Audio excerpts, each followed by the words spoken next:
성도님들, 오늘 본문은 나를 본받으라는 사도 바울의 범상치 않은 말로 시작됩니다. 그런데 이것은 바울 자신이 스스로를 사람들 앞에서 교만하게 자신을 높이는 말이 아닙니다. 바울은 내가 그리스도를 본받는 자 된 것 같이라고 말씀하고 있는데, 바울이 정말 말하고 싶은 이 핵심은 자신이 아니라 그리스도입니다. 이 말은 고린도전서의 핵심이자 고린도전서 10장에서 제일 중요한 말씀이라 해도 과언이 아닌, 무엇을 하든지 다 하나님의 영광을 위하여 하라라는 유명한 말씀과 자연스럽게 연결됩니다. 그리고 이어서 내가 그리스도를 본받는 것처럼 너희도 나를 본받으라 라고 방금 읽은 말씀을 선포합니다. 그러니까 오늘 본문은 눈에 보이는 머리에 무언가를 쓰고 안 쓰는 단순히 어떤 복장의 문제가 아니라 예배 가운데 누가 드러나야 하는가의 문제입니다. 성도님들, 우리는 이 사실을 종종 잊어버릴 때가 있습니다. 예배 요소 중에 많은 요소와 많은 그런 항목들이 있겠지만, 예배 자리에 나온 우리가 말씀을 통해 주시는 위로와 격려를 받긴 하지만 하나님으로부터 그러한 은혜를 경험하는 부분도 분명히 있습니다. 부인할 수 없습니다. 하지만 예배는 가장 먼저 하나님께 영광을 돌리는 자리이며 우리 개인의 자유를 드러내는 자리이기보다 하나님의 질서 안에서 공동체를 세우는 거룩한 자리입니다. 본인의 성경책을 가지고 2절 말씀 함께 읽습니다. 너희가 모든 일에 나를 기억하고 또 내가 너희에게 전하여 준 대로 그 전통을 너희가 지킴으로 너희를 칭찬하노라. 2절 말씀에서 바울은 고린도 교회가 바울에게서 받은 가르침과 전통을 붙들고 있다는 사실을 가지고 먼저 고린도 교회 교인들을 칭찬합니다. 이제 3절 말씀 함께 읽습니다. 그러나 나는 너희가 알기를 원하노니 각 남자의 머리는 그리스도요 여자의 머리는 남자요 그리스도의 머리는 하나님이시니라.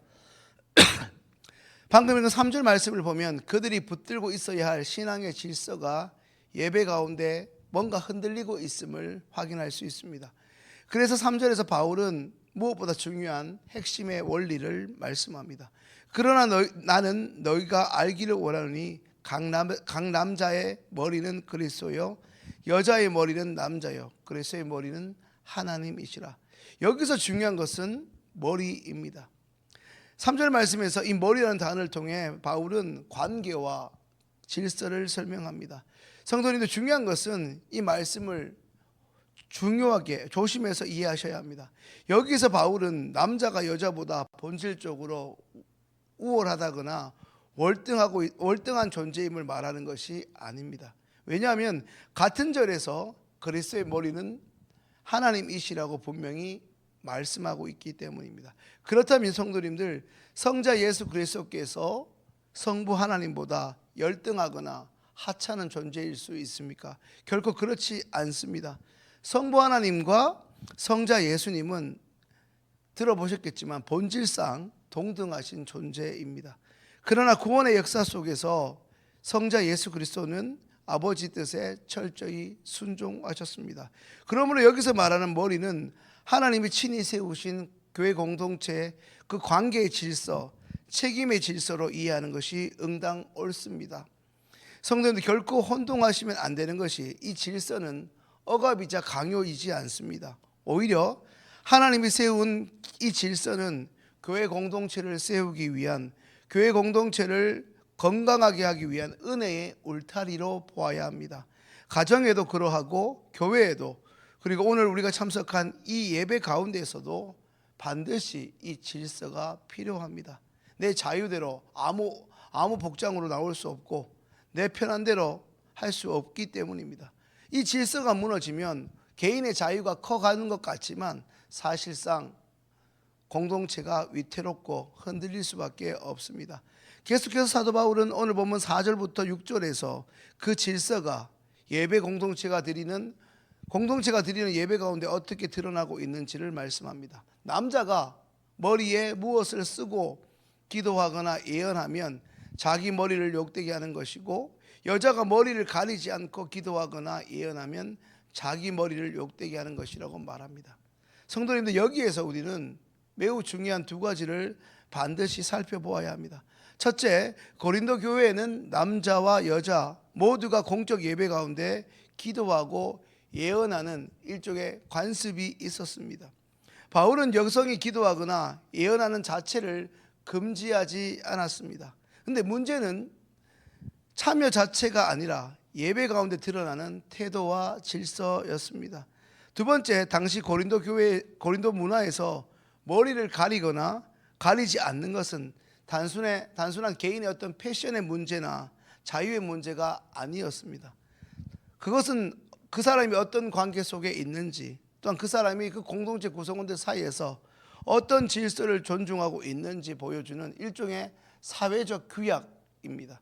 사회적 약속이었다는 것입니다. 그러므로 바울은 단순히 남자나 여자가 머리에 어떤 천 조각을 뒤집어 쓰거나 하는 의복이나 패션의 하나의 아이템을 말하는 것이 아니라 예배 가운데 공동체가 이해할 수 있는 방식으로 구성원 모두가 하나의 질서를 존중하라고 말하고 있습니다. 다시 말하면 예배는 특정 개인의 어떤 자유를 보장하는 혹은 과시하는 자리가 아니라 하나님 앞에서 그 예배를 받으시는 하나님 앞에서 공동체 구성원들 가운데 함께 서야 하는 자리라는 말씀입니다. 우리가 결혼식을 가거나 장례식을 가도 내 편의대로 입고 싶은 옷을 입고 가지 않는 것이 예의임을 우리는 알지 않습니까? 성도님들, 7절부터 12절까지 바울은 하나님의 창조 질서를 근거로 설명합니다. 남자는 하나님의 형상과 영광이고 여자 또한 남자의 영광이라고 말입니다. 또 여자가 남자에게서 났다고 말합니다. 그런데 이 말씀만 떼어서 보면 참으로 오해하기 쉽습니다. 여자가 나중에 났고 남자에게서 왔으니 열등한 존재가 아닌가 오해하기 쉽습니다. 그러나 바울은 11절과 12절 말씀을 통해서 균형을 잡고 있는데요. 11절 12절 말씀 함께 있습니다. 그러나 주 안에는 남자 없이 여자만 있지 않고 여자 없이 남자만 있지 아니하니라. 또 여자가 남자에게서 난 것 같이 남자도 여자로 말미암아 났으나 모든 것은 하나님에게서 났느니라. 남자가 여자에게 났다고 하지만 사실상 그 남자도 어머니 모태에서 나오지 않았습니까? 이것은 해묵은 논쟁에 불과합니다. 닭이 먼저냐 알이 먼저냐, 그것은 불필요한 논쟁이라는 것이죠. 성도님들, 이 말씀이 너무 중요합니다. 바울은 남자와 여자의 근본적인 차이와 그 질서에 대해서 말씀하고 있으면서도 결코 남성이나 여성 그 어느 한쪽이 다른 한쪽 없이 존재할 수 있다고 말하고 있지 않는다는 것입니다. 주 안에는 남자 없이 여자만 있지 않고 여자 없이 남자만 있지 아니하다. 이것이 성경이 가르치는 균형입니다. 하나님은 남자와 여자를 어떠한 경쟁 관계로 만드시거나 지배와 피지배라는 굴종과 어떤 그런 피굴종 사이의 관계로 만드시지 않으셨습니다. 오히려 서로 필요로 하고 서로 세우고 서로 하나님 앞에서 함께 살아가도록 만드셨습니다. 창세기에서 하나님은 남자의 돕는 배필로 여자를 만드셨습니다. 여자를 남자의 시중 드는 존재로 만드신 것이 아니라 남자 혼자 독차할 수 없으니 여자라는 존재를 통해 상호 보완의 의미이자 관계로 만들어 주신 것입니다. 그러므로 창세기와 오늘 본문은 남자가 여자를 지배하라거나 남자가 여자의 머리라고 해서 여성이 열등하다는 의미로 해석할 수 없습니다. 오히려 하나님이 세우신 이 창조 질서 안에서 남자와 여자와 남자가 서로를 존중히 여기고 예배 공동체를 어지럽히지 말라는 말씀입니다. 성도님들, 이 부분에서 우리는 굉장히 중요한 원리를 하나 발견하게 됩니다. 오늘날은 개인의 자유와 권리를 매우 중요하게 생각하는 시대 아닙니까? 개인의 자유와 권리 참 중요합니다. 그러나 아무리 개인의 자유와 권리가 중요하다 하더라도 공동체에 없는 개인은 존재할 수 없습니다. 시흥교회가 없이 교인은 존재할 수 없다는 말씀입니다. 가정에서도 구성원들이 자기만 잘났다고 하면 그 가정이 무너질 수밖에 없는 것처럼 교회 자체가 무너지면 개개인의 성도의 신앙도 위태로울 수밖에 없습니다. 공동체가 부재한 상황에서 사실상 개인의 자유는 무의미한 것입니다. 그래서 성숙한 신앙을 가진 자는 내가 이것을 할 수 있는가 없는가, 왜 공동체에서 나를 못하게 하는가, 이렇게 묻지 않고 나의 개인의 자유가 공동체를 이롭게 하는가, 공동체를 세우고 있는가 묻습니다. 내 의견이 옳은가 라기보다 누군가에게, 심지어 새 가족에게, 믿음이 연약한 자들에게 본이 되고 있는가, 여기에 초점을 맞추는 것입니다.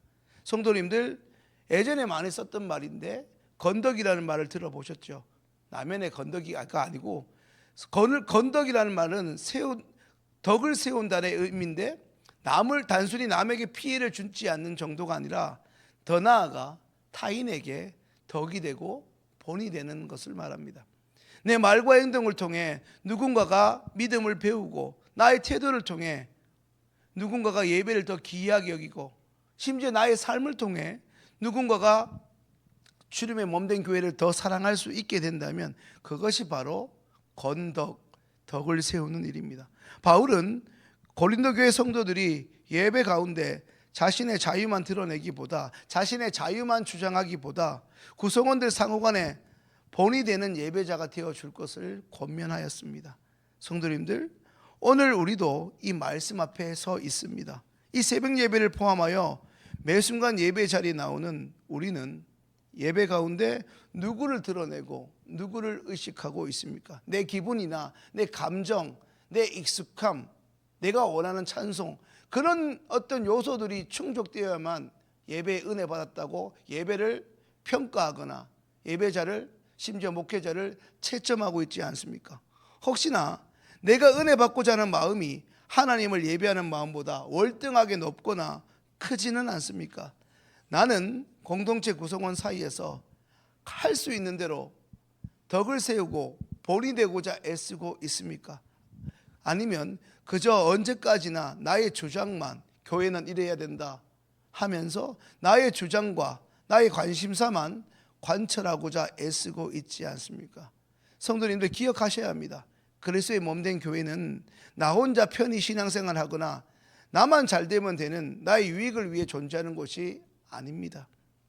그러므로 성숙한 신앙인은 내 주장만 하는 사람이 아니라 오히려 불편하더라도, 나의 유익은 감수하더라도 공동체를 세우며 누군가에게, 심지어 신앙이 연약한 자들에게 본이 되는 사람이어야 합니다. 달리 말하면 누군가에게 본이 되는 사람이 공동체를 사랑으로 세우는 사람이라는 말이기도 한 것입니다.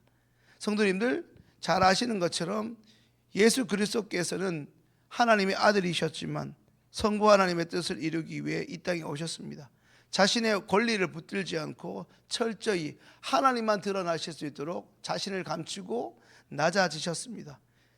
십자가에 죽으시기까지 철저히 순종하셨습니다. 그리고 그 순종을 통해 죄악된 우리를 살리셨습니다. 오늘 본문 1절 말씀을 함께 읽습니다.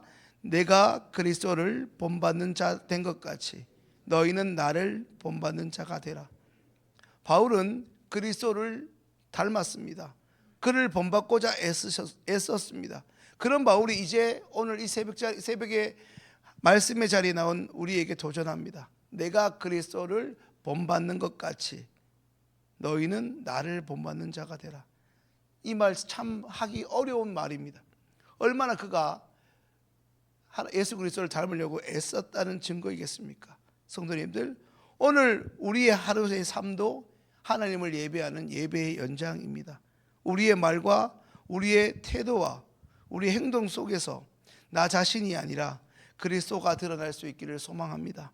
나의 유익과 만족을 위한, 여전히 내 자유를 선택하는 사람이 아니라 내 자유가 침해되고 제한되더라도 내가 속한 모든 공동체를 세우는 사랑을 선택할 수 있기를 소망합니다. 모든 이들에게 본이 되어지고 덕이 될 수 있는 삶을 살아가는 그리스도인 될 수 있기를 소망합니다. 그로 인해 내 주변의 모든 사람들이, 그들이 하나님을 알건 모르건 간에 우리 주변의 모든, 아니 정확하게 말하면 오늘 이 자리에 나오신 우리 성도님들에게 맡겨주신 그 모든 자들이 우리로 인해 긴장감보다는 예수 그리스도를 통한 평안함을 얻을 수 있기를 소망합니다. 오늘 하루도 하나님이 세우신 공동체 속에서 구성원들 간의 질서를 존중하며 그로 인해 공동체를 세우고 더 나아가 한 사람 한 사람에게 믿음의 본이 되는 성도님들 되시기를 주님의 이름으로 축원합니다. 주신 말씀을 생각하며 기도합니다.